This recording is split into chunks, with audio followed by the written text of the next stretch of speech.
New orders just in, Jensen. The boss wants Pritchard to examine the Typhoon ASAP. Copy that. Thanks for the lift. No problem. Hey, and Jensen, I just wanted to say, new look suits you. Like, you haven't missed a beat at all. Thanks. So, how's it feel? Being augmented? Excuse me? Don't take it the wrong way. I mean, I've got a few neuro enhancements myself. Discreet ones to help me fly better. But I chose to get them implanted. You didn't. Now that you had a chance to try them out, what do you think?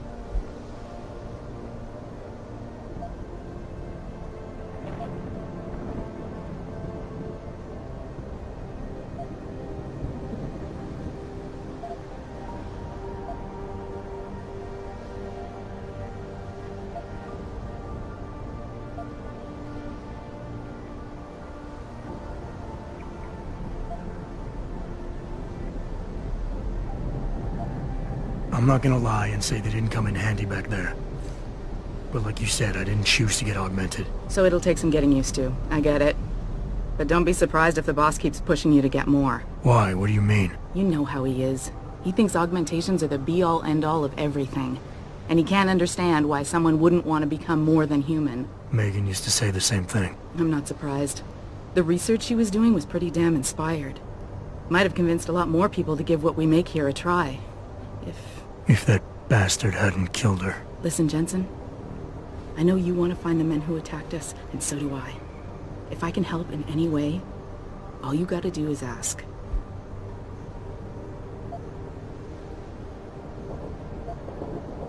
Actually, there is something. I want to know about the first attack. Fine. Ask away.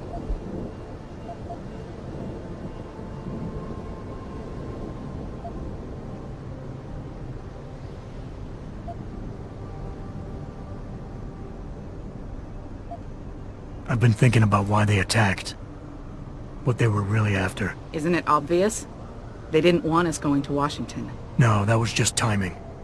Hearings can be rescheduled. Somebody else can present Megan's findings. I don't think so, Jensen. They took out her whole team. Declan Faraday, Vasily Savchenko, Nia Colvin, even Eric Koss. The labs their bodies were found in. Were burned to a crisp. I know. The only reason you weren't caught in the fire was because that retaining wall came down. Saved your life, believe it or not. So the whole attack was just to destroy Megan's research. Sure looks that way. Mr. Seraph is hoping to reconstruct it, but it may take months. If he can keep us solvent that long.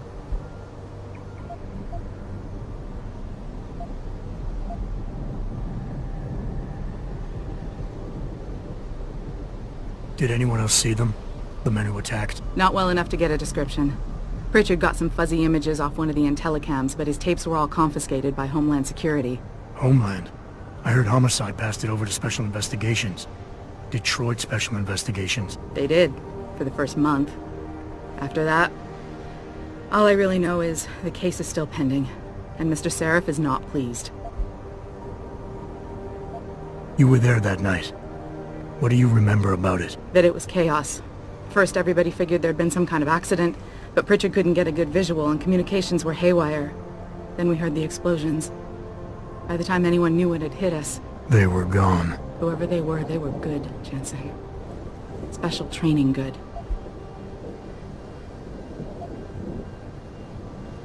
I'm gonna find him, Malik. One way or another. I believe you. And just so you know, when you do, I've got your back. I appreciate that, Malik, but right now... You've got to get the Typhoon into the tech lab, right. See you later then. Oh, and Jensen, the boss wants a face-to-face debrief in his office once it's secure. Roger that. Good night, Malik.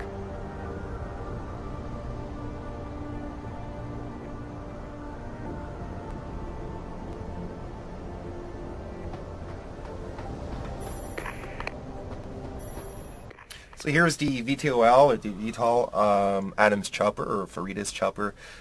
This is definitely one of the pieces of hardware that I really prefer in the game. I mean, one of my favorite ones. I think it's a perfect mix of really almost hardcore sci-fi design, yet with a lot of credibility to it, where you can easily imagine this is where things would go, you know, in 20 or 30 years from now.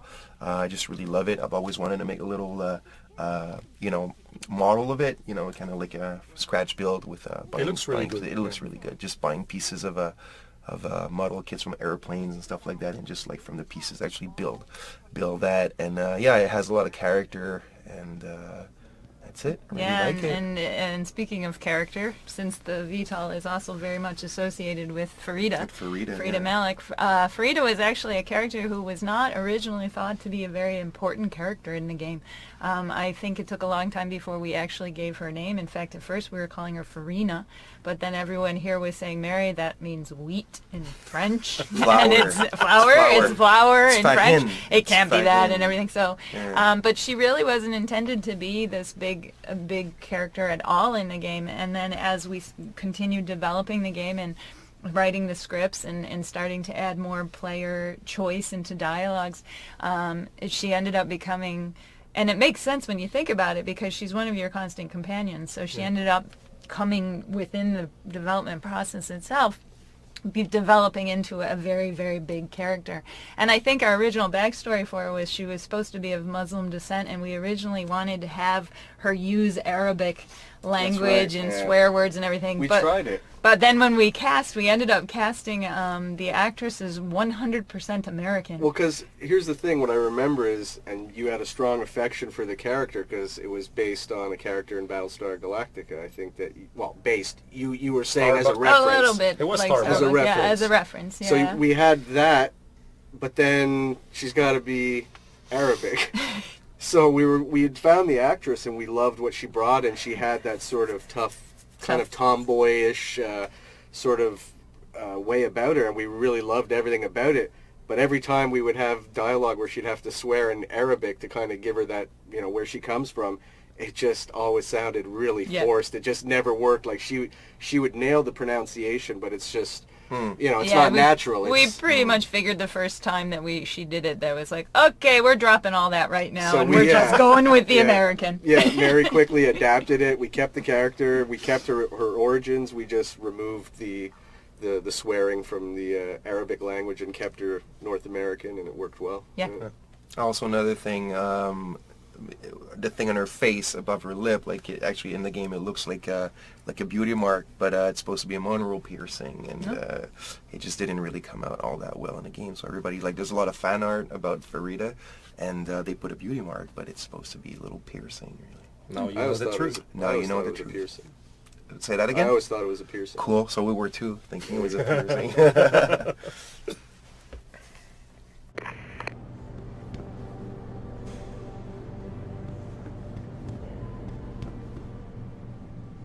Well, if it isn't Mahatma Gandhi himself, come to honor us all with his life-preserving presence. If this is about the Typhoon, I'll get to it in a minute. Now, Pritchard. I didn't risk my neck to have you lose it in a pile of CPUs and scuzzy adapters. Well, look at you, using the big words. Don't think just because you hacked through the plant security system so fast that you're an expert on everything computer. There's a reason I can't examine the Typhoon yet. Do tell. For your information, I am running a diagnostic sweep on our network and router security to find out how Sanders' hacker got a hold of our codes. I'd have thought the first question to ask is, whose codes were they?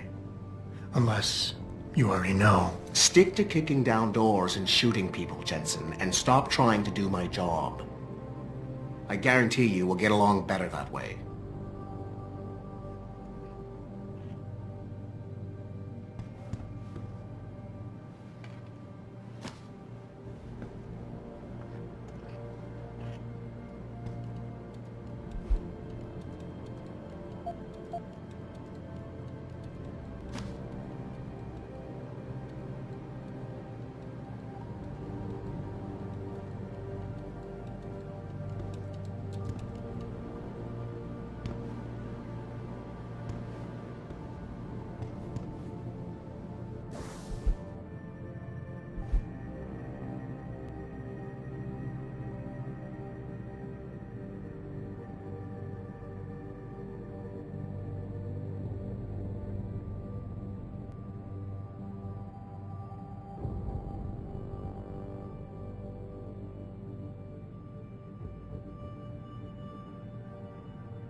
So with this one, the Final Fantasy poster, it was quite an adventure. Yeah, that's one of the concept artists who had this idea, and he just he's like, it was not too long after we were bought by Square Enix, so he had the idea to do this little poster, and it's Final Fantasy 27, obviously, Right, because the right. game takes place in 2027, and he just put it like this for the fun of it, and it became something really, really big because we wanted to keep it.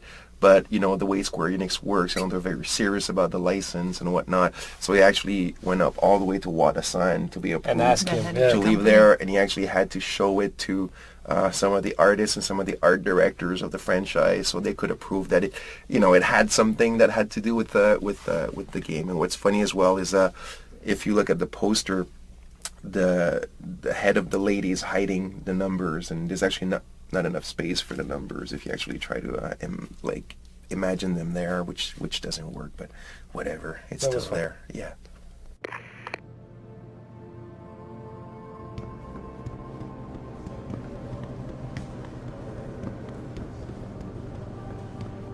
What do you think they talk about? David and you, Darrow? Hell if I know. What did Bill Gates and Steve Jobs talk about?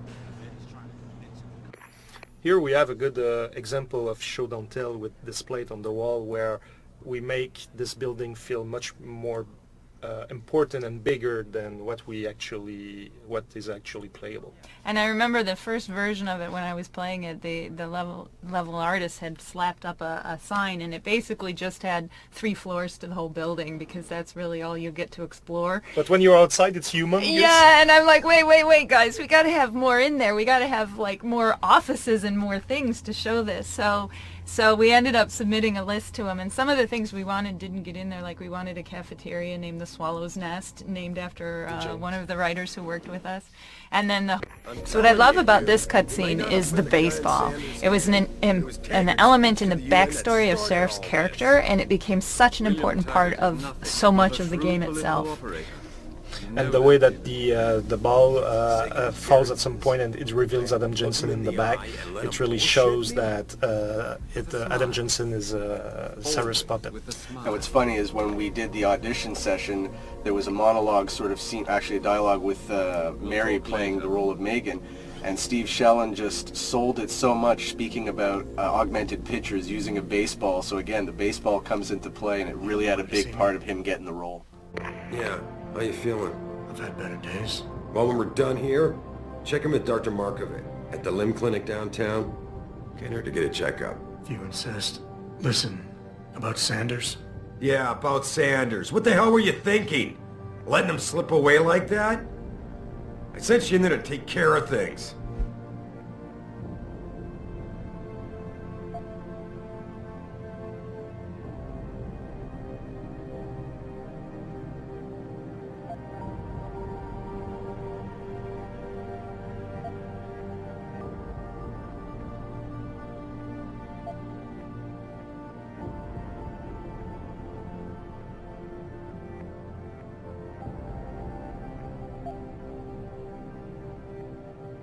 You asked me to deal with the situation, and that's what I did. I see.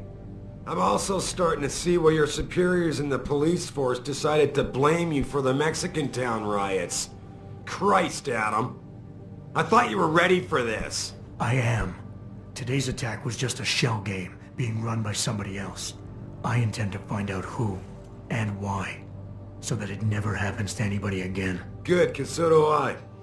That hacker in Sanders' group, you're sure he was augmented? I pulled his cables out myself. Yeah, well, the police are saying he's not, and they're refusing to let me see the body, no matter how much money I threaten to pull from their retirement fund.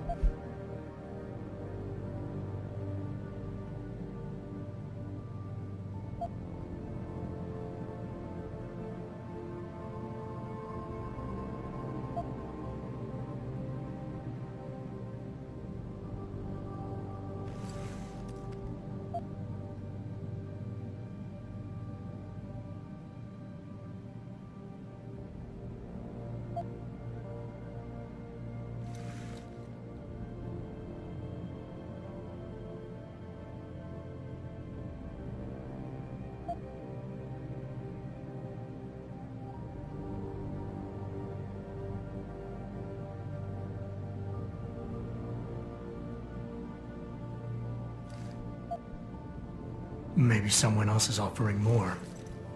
So what do you want me to do, boss? We have to get a look at the corpse. You still got friends on the force. You think one of them will let you into the morgue? Depends who I run into. Get over to the station and find a way inside. Because if that hacker was augmented, his neural hub might tell us who he was. Contact me when you've gotten a hold of it.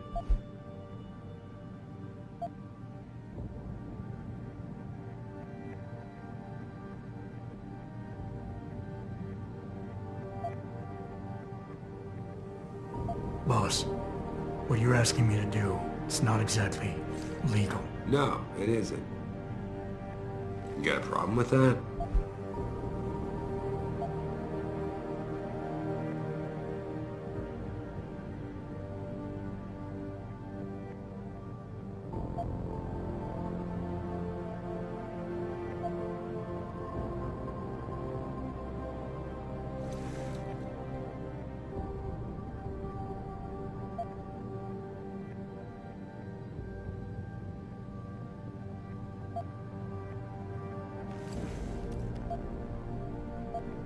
As a matter of fact, I do. Look, Adam. You know the police never fully investigated that first attack, don't you? Yes, but... But nothing. We lost a lot of good people, top people. And I'm beginning to think Detroit PD doesn't give a damn. Someone is pulling strings to keep us in the dark. And in your world, the ends justify the means. My world is your world, Adam. And if getting that neural hub illegally will show us who's behind these attacks, and maybe even help us go after them, yeah, you're damn right it does. So get going.